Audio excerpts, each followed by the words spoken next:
अस्सलाम वालेकुम दोस्तों, मैं हूं आपका साथी अजीम अहमद ख़ान और हम फिर से आपकी खिदमत में हाजिर हुए हैं महा टीटी 2024 और सीटेट दिसंबर 2024 की सीरीज़ को लेकर।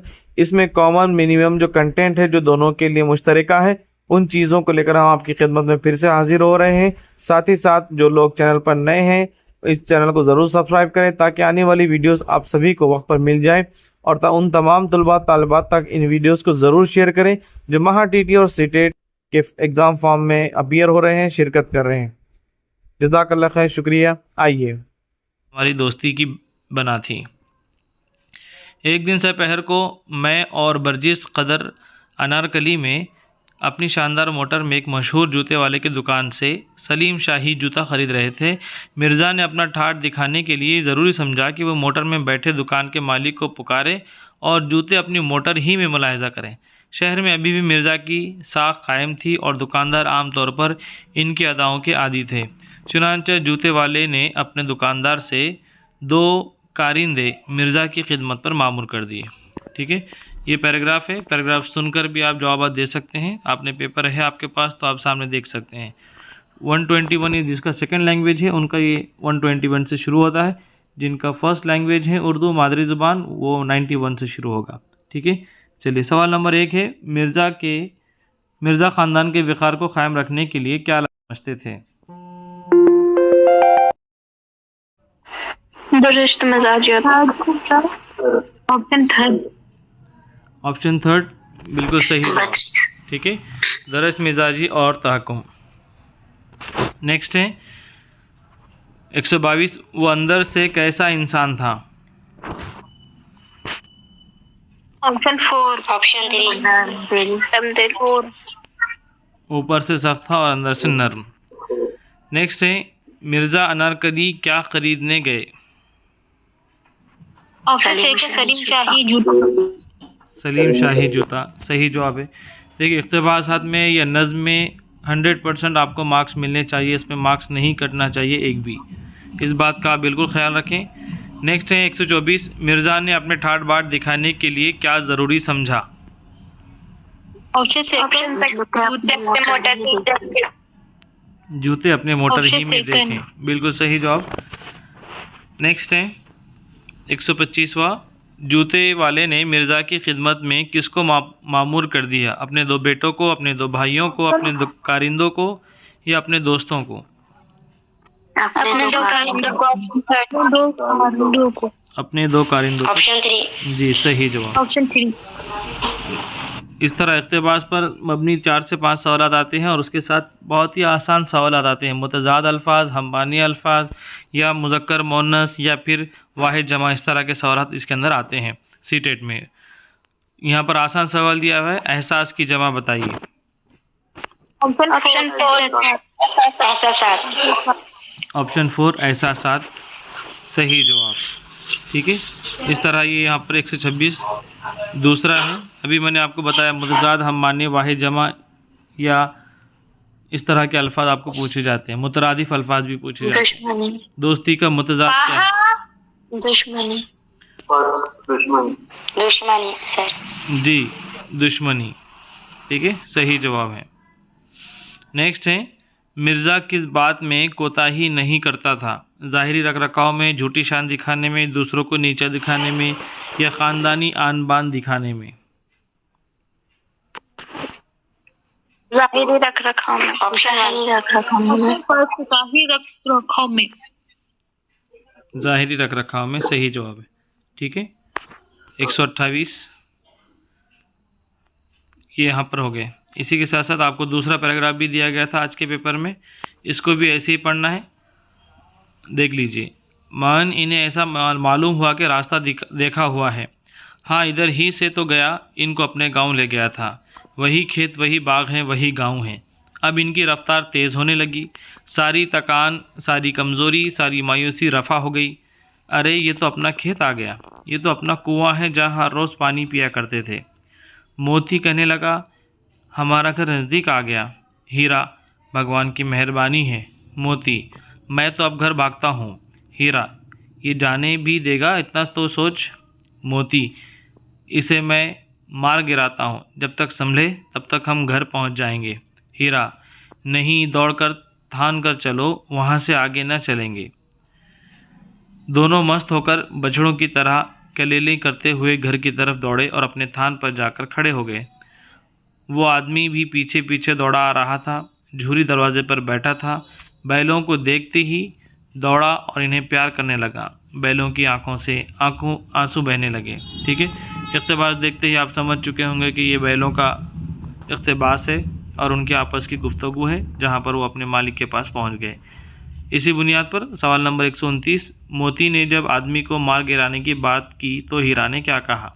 हाँ, इसे मार गिरा दो, नहीं, दौड़कर थान कर चलो, अपने आप को इसके हवाले कर दो, या आदमी को भगा दो। ऑप्शन सेकंड, नहीं, दौड़कर थान तक चलो। सही। ऑप्शन 2। जी सही। सेकंड। जिन लोगों ने सेकंड ऑप्शन किया है वो सही जवाब आपने टिक किया है। नेक्स्ट है 130, हीरा और मोती दौड़कर कहाँ खड़े हो गए? अभी आखिरी में जो पैराग्राफ पढ़े आपने। अपने थान पर। अपने थान पर, सही जवाब। नेक्स्ट है, झोरी बैलों को देखकर क्या करने लगा? इन्हें डंडे से मारने लगा, बुरा भला कहने लगा, प्यार करने लगा, या भूसा खिलाने लगा?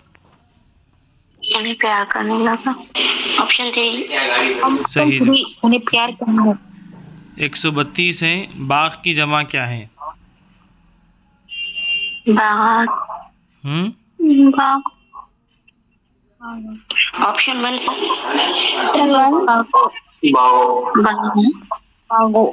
सब लोग वैसे तो बाघ होना चाहिए ना सर। जो ऑप्शन मिल गया है उसी में से जवाब देना चाहिए फिर। लेकिन बाघो अपना अपना जवाब दीजिए, मैं आंसर में से बता रहा हूँ। Option first, बाघो। जी ठीक है, फर्स्ट करेक्ट है। ठीक है। 133 है, नज़दीक का मुतजाद दूर। ऑप्शन फर्स्ट, दूर। सही जवाब। नेक्स्ट है, बैलों की रफ्तार क्यों तेज होने लगी? अपना गांव, खेत और ऑप्शन फर्स्ट, अपना गांव, खेत और बाग। सही जवाब। ठीक है। नेक्स्ट है 135, मोती ने हीरा से क्या कहा? आराम करने को, घर भागने को, पानी पीने को, भूसा खाने को? घर भागने को। सेकंड, घर भागने को। जी सही जवाब। ठीक है। नेक्स्ट है, सर आपकी आवाज बहुत कट हो रही है हमको। मैं बात कम कर रहा हूँ। ठीक है, चलिए। उस्ताद चौथी जमात के तलबा को किसी मौजू पर आज़ादाना तौर पर लिखने की हौसला अफजाई कर सकता है अगर मौजू मुताल्लिक़ हो। जी क्या लिखे हैं जवाब आपने पेपर में? ऑप्शन थर्ड, जाती जिंदगी से। ऑप्शन नंबर 3 आना चाहिए। ऑप्शन 3, जाती जिंदगी से। Option 3 sir. अब देखिए कि यहाँ जो सवाल पूछा गया है, आपने ज़ाती ज़िंदगी से मैक्सिमम तलबा ने जवाब लिखे हैं। ठीक है। यहाँ पर सवाल पूछा जा रहा है कि उस्ताद चौथी जमात के तलबा को किसी मौजू पर आज़ादाना तौर पर लिखने की हौसला अफजाई कर सकता है अगर मौजू मुताल्लिक़ हो तो। आज़ादाना तौर पर लिखने से क्या मुराद है? जिसको लिखने के लिए फ्रीडम हो, जिसके लिए वो कुछ भी लिख सकता है आज़ादी से, जिसके लिए उसके लिए कोई बाउंडेशन ना हो, कोई फिक्स चीज़ ना हो। ठीक है। तो यहाँ पर मौजू जवाब जो है फर्स्ट है, समाजी मसाइल। ठीक है। जी सर। जी। इस तरह के अगर सवाल आए तो याद रखिए। जिन लोगों ने थर्ड ऑप्शन टिक किया है वो गलत है। नेक्स्ट है, ज़बान की गैर रस्मी आमोजिश में कौन शामिल है? जो आपने अपने जवाब दीजिए। घर का माहौल। घर का माहौल और घर का माहौल, ऑप्शन 2 सर, घर का माहौल। ओके घर का माहौल। ओके। अब देखिए यहाँ पर गैर रस्मी तालीम की बात हो रही है, तो जवाब घर का माहौल ही होना चाहिए। 137।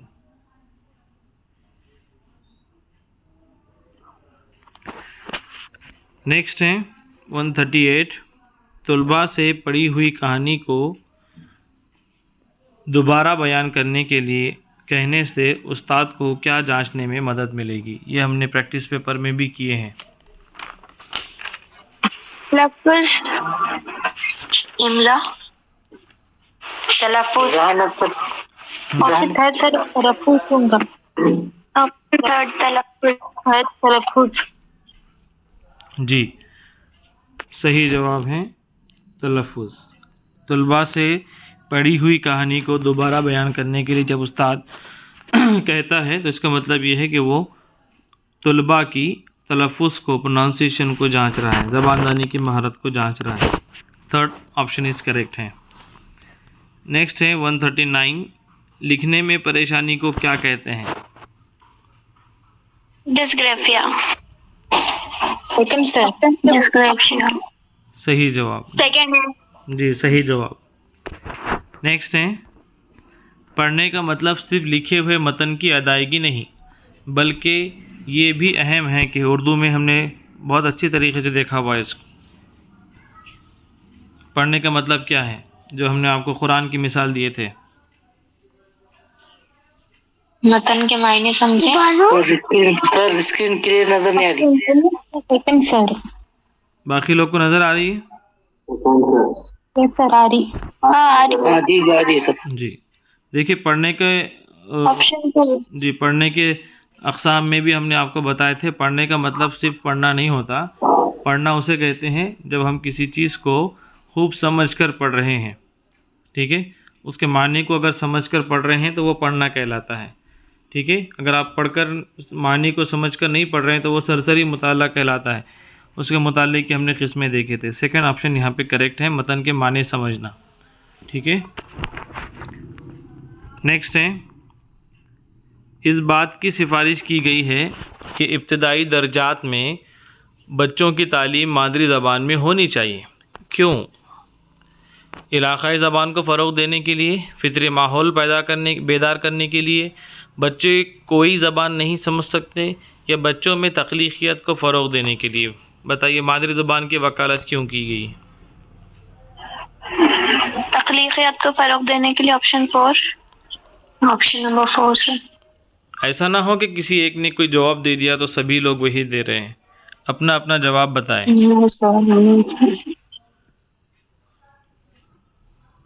राफ़े हुज़ैफ़ा है आप?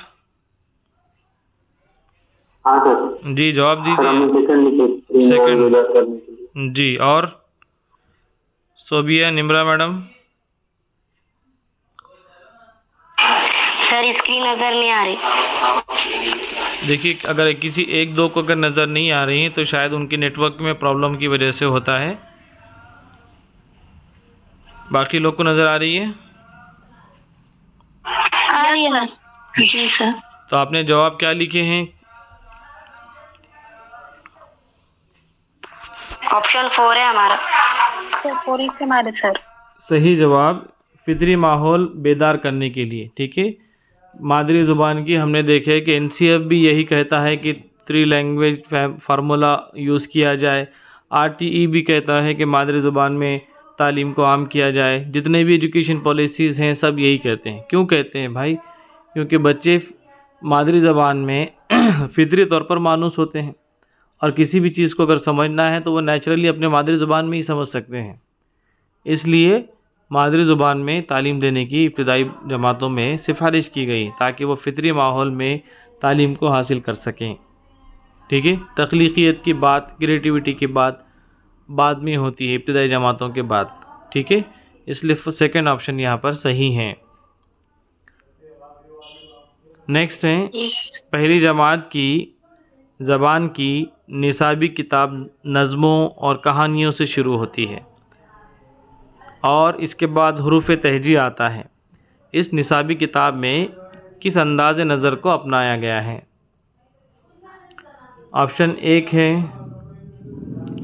नीचे से ऊपर, ऑप्शन 2 है ऊपर से नीचे, नंबर 3 है इंज़िबाती और नंबर 4 है दरसियाती खाका। Option second sir.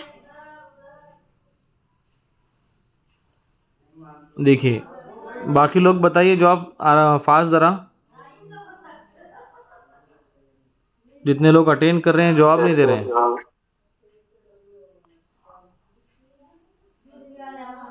पढ़ा हुआ नहीं है, हमारा आइडिया नहीं, अगर आपने आपकी नज़रों से गुजरा हुआ नहीं है तब भी आपको बहुत सारे सवालात न्यू ही आएंगे पेपर में, तो आपको जजमेंट लगाना आना चाहिए कि इब्तिदाई जमातों में क्या किया जाता है। पहले नज़में दी जाती हैं, कहानियाँ दी जाती है, यानी कि बड़ी बड़ी चीज़ें पहले दी जाती हैं। जो बच्चों को पढ़ना नहीं आता, लिखना नहीं आता, लेकिन पहले नज़में दी जाती है, कहानियाँ दी जाती है, उसके बाद हुर्फ़ तहजी आता है। तो ये किस किस्म का अप्रोच है? ये ऊपर से नीचे है, नीचे से ऊपर है, या इंज़िबाती है, या दरसियाती खाका है? नीचे से नीचे नहीं, से सॉरी, ऊपर से नीचे। हाँ, ऊपर से नीचे। हाँ, मेरे एक्सप्लेन करने के बाद आपको समझ में आया, ठीक है। वो वाज़े तौर पर कह रहा है कि नज़में पढ़ाई जाती हैं, पहले कहानियाँ पढ़ाई जाती है, उसके बाद हुर्फ़ तहजी पढ़ाया जाता है, ठीक है। तो ये ऊपर से नीचे ही हुआ ना। जब नीचे से ऊपर की बात आएगी तो फिर वो शुरू होगा अलिफ बे से, हुर्फ़ तहजी से, फिर अल्फाज, फिर जुमले, फिर इक़्तिबास, फिर कहानियाँ, ये नीचे से ऊपर रहेगा, ठीक है।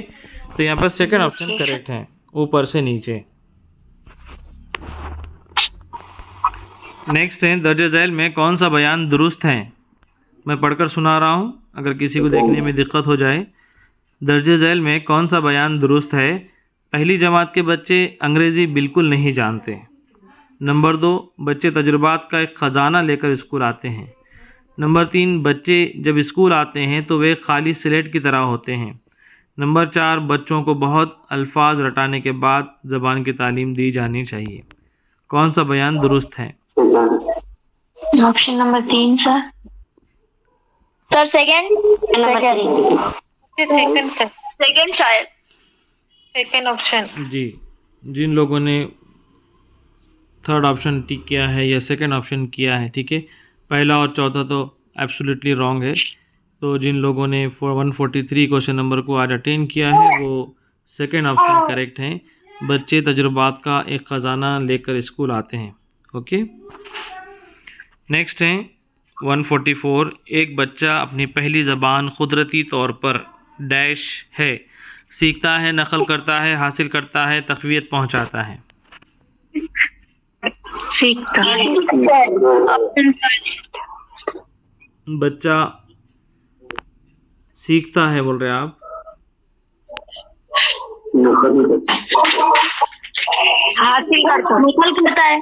नकल करता है, ये सही जवाब है, ठीक है। पहली ज़ुबान को बच्चे नकल करके सीखते हैं, ठीक है। जब सीखने की बात आ जाएंगी तो वो आमोजिश कहलाएगी, आमोजिश यानी लर्निंग, ठीक है। और जो चीज़ बच्चे नकल करके सीखते हैं, ख़ुद से सीखते हैं, हम उन्हें एक्विजिशन कहते हैं, इक्तिसाब कहते हैं, ठीक है। नेक्स्ट है 145। दर्ज झैल में से किसका शुमार उसूल करने की महारतों में होता है? वसूल करने की महारतें हमको मालूम, 4 बेसिक स्किल हमने देखे लैंग्वेजेस की, उसमें 4 बुनियादी महारतें हैं, उसमें से रिसेप्टिव है 2 और 2 प्रोडक्टिव हैं। बताइए इसमें से रिसेप्टिव स्किल कौन सी हैं वसूल करने वाली? 145। सुनना बोलना, सुनना पढ़ना, पढ़ना लिखना और पढ़ना और बोलना।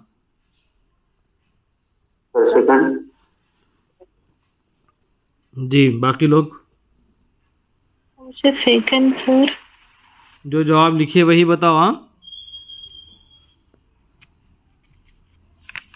चलिए बाकी लोग अंदाजे पे जवाब दीजिए जिन लोगों ने भी एग्जाम नहीं दिए। Option first. शायद सेकंड।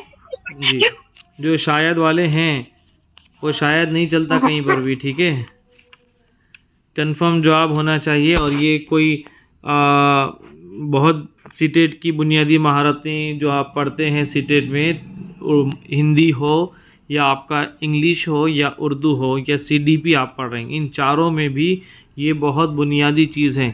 चैप्टर दिया हुआ है क्लियर कट, ठीक है। अगर आपने नहीं देखा है तो अभी भी हमारे यूट्यूब चैनल पर उर्दू के पूरे चैप्टर वाइज वीडियोस अवेलेबल हैं, स्पीड बढ़ाकर देखिए अगर आपने चैप्टर वाइज स्टडी नहीं किया है। तो 4 बुनियादी महारतें हैं, रिसेप्टिव और प्रोडक्टिव, ठीक है। रिसेप्टिव महारत में उर्दू में उसे हम अख्ज़ी महारतें कहते हैं, ठीक है। जो बच्चा उसूल करता है, जो हासिल करता है, अख्ज़ करता है, वो सेकंड है सुनना और पढ़ना। यहाँ पर बच्चे क्या कर रहे हैं, इल्म को हासिल कर रहे हैं, अख्ज़ कर रहे हैं, इसीलिए उनको रिसेप्टिव कहते हैं, उसूली महारतें कहते हैं, ठीक है। और जहाँ पर बच्चा अपनी चीज़ों को, अपने अंदर की चीज़ों को बाहर लाता है महारत के ज़रिए, ठीक है, वो लिखना और दूसरी बोलना है, ठीक है। लिखना और बोलना वो यहाँ पर ऑप्शन में नहीं है, लेकिन यहाँ पे उसूली महारतों में समझ में आ गया। जी सर। सेकेंड ऑप्शन करेक्ट है, रिसेप्टिव महारत, याद रखिए, भूलिए मत। नेक्स्ट है, उस्ताद सिफत की तारीफ़ तुलबा से कम अपनी एक खूबी बयान करने के लिए कहता है। इस तरीक़ेकार को क्या कहते हैं? सिफत की कम से कम एक खूबी बयान करने के लिए कहता है, ये तरीक़ेकार कौन सा है? सिफत की तारीफ़ तलबा से कम अपनी एक खूबी बयान करने के लिए कहता है, इंडिविजुअल, इनफरादी तौर पे। कौन सा तरीक़ेकार इख्तियार किया है?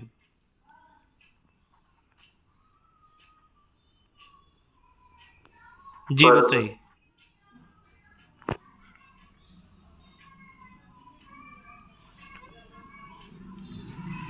जिन लोगों ने पेपर दे दिया है तो उनको जवाब बताने में इतनी देर नहीं लगना चाहिए, चाहे वो सही हो या गलत हो।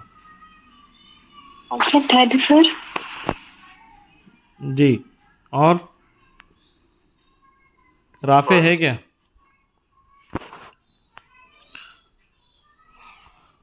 हुज़ैफा? नहीं सर, दिक्कत नहीं है। नज़र नहीं आ रहा?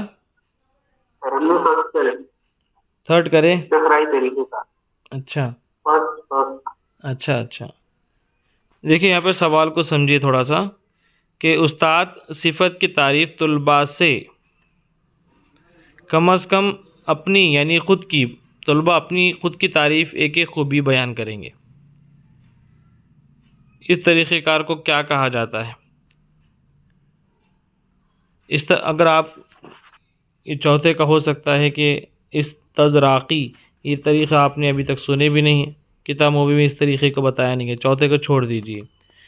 इस्तख़राई और इस्तख़राजी तरीक़े में आपको मालूम है, ठीक है, इंडक्टिव और डिडक्टिव है। तो यहाँ पर अपनी अपनी ज़ाती खूबी बताना, तो यहाँ पर ना कोई पैराग्राफ देखकर उसके छोटे छोटे सवाल भी नहीं किए जा रहे हैं, और ना ही छोटी छोटी चीज़ों को से लेकर के बड़ी चीज़ की तरफ जाया जा रहा। इंडक्टिव डिडक्टिव दोनों भी यहाँ पर नहीं है।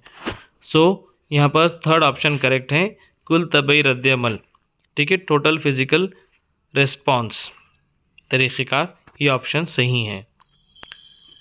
नेक्स्ट है, कौन सी ज़बान उस्ताद की मदद से रस्मी माहौल में सीखी जाती है?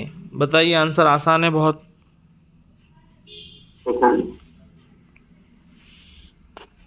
अब बाकी लोगों की आवाज़ें क्यों नहीं आ रही? आवाज़ नहीं आ रही क्या हमारी? Option two. Option second. जी, सेकंड सही जवाब है। जितने लोग अटेंड कर रहे हैं जवाब दीजिए, खामोश मत बैठिए। नेक्स्ट है, उस्ताद नन्हे तलबा को नए अल्फाज की तदरीस के लिए हकीकी अशिया का इस्तेमाल करता है, क्योंकि हम सिर्फ अशिया की मदद से नए अल्फाज की तदरीस कर सकते हैं। ये लफ्ज़ों के सही तलफ़्फ़ुज़ की तदरीस में माउन होते हैं। तलबा जो चीज़ें हकीकी ज़िंदगी में देखते हैं, इनसे मरबूत करने और अपनी ज़बान अदा करने में माउन होते हैं। चौथा है, नन्हे तलबा मुजर्रद फ़िक्र के अहल नहीं होते, इसलिए हकीकी चीज़ें इनकी बेहतर आमोजिश में माउन होती है। जी बताइए, क्या है जवाब? हकीकी चीज़ों को अगर उस्ताद इस्तेमाल कर रहा है। 148। Option number 3 sir. Option number 3। तीसरा और चौथे पर बात हो रही है, ठीक है। तलबा जो हकीकी ज़िंदगी में देखते हैं इनसे मरबूत करने और अपनी ज़बान में अता करने में माऊन होते हैं। अच्छा, और चौथा है नन्हे तलबा मुजर्रद फ़िक्र के अहल नहीं होते हैं, इसलिए इन्हें हकीकी चीज़ें इनकी आमोजिश में माऊन साबित होते हैं। देखिए,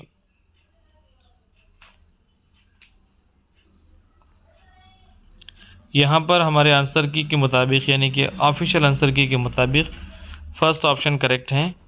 हम सिर्फ़ अशिया की मदद से नए अल्फाज की तदरीस कर सकते हैं। ठीक है, अलबत्ता बाकी चौथा जो ऑप्शन है वो भी काफ़ी मुनासिब नज़र आ रहा है कि नन्हे तलबा मुजर्रद फ़िक्र के अहल नहीं होते, इसलिए इन्हें हकीकी चीज़ें इनकी बेहतर आमोजिश में माउन साबित होती हैं। ये भी काफ़ी हद तक सही नज़र आ रहा है। ठीक है, लेकिन ऑफिशियल आंसर की में फ़र्स्ट आंसर सही है। ठीक है, नेक्स्ट है 149, ज़बान की दरसियात में अदब को शामिल करना चाहिए क्योंकि। जी, 4 ऑप्शन नज़र आ रहे हैं, बताइए जवाब। ज़बान की दरसियात में अदब को शामिल करना चाहिए।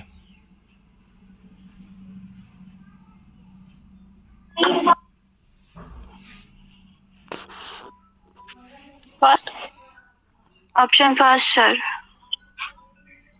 ये मुस्तनद ज़बान। फर्स्ट ये मुस्तनद ज़बान की तदरीस और आमोजिश का ज़रिया है। ये तलबा को तनकीदी गौर व फ़िक्र का मालिक बनाता है। ये तलबा पर निसाब का बोझ कम करने में माउन होता है। ये नए अल्फाज को सीखने के लिए माउन। देखिए, उर्दू में अक्सर जवाबात हमारे वहीं करते हैं जहाँ पर हमें ऐसे ऑप्शन मिलते हैं कि जिन उसमें से 2-2, 3-3 ऑप्शन हमको लगता है कि ये भी सही है, ये भी सही है, ये भी सही है, लेकिन मार्क्स तो उन्हीं को मिलते हैं जो इसमें कामयाब होते हैं कि मोर एक्यूरेट कौन सा आंसर है।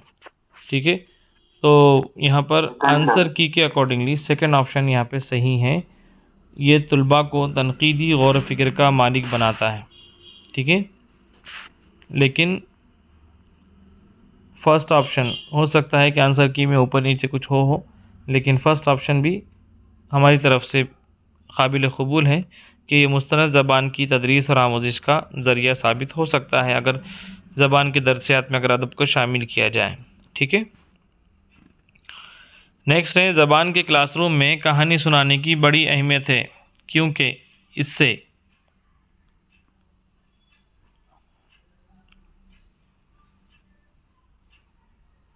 ज़बान पूरी, ऑप्शन 4। और बाकी लोग बताएं। अखलाकियात की तालीम होती है।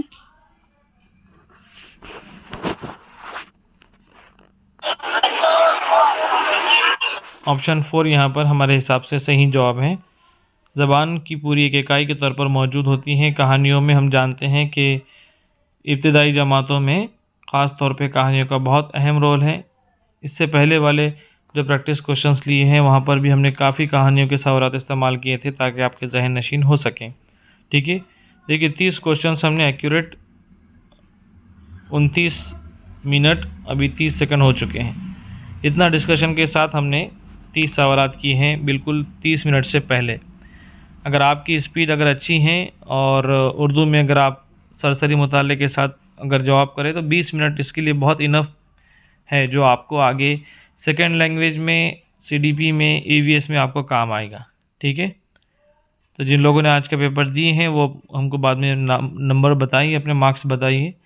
इसके बाद इंशाल्लाह हम दूसरा पेपर आगे सीडीपी, ईवीएस उन सब के जवाबात भी इसी तरीके से डिस्कस करते हुए आगे बढ़ेंगे। ठीक है, चलिए। Subscribe now and press the bell icon. Never miss an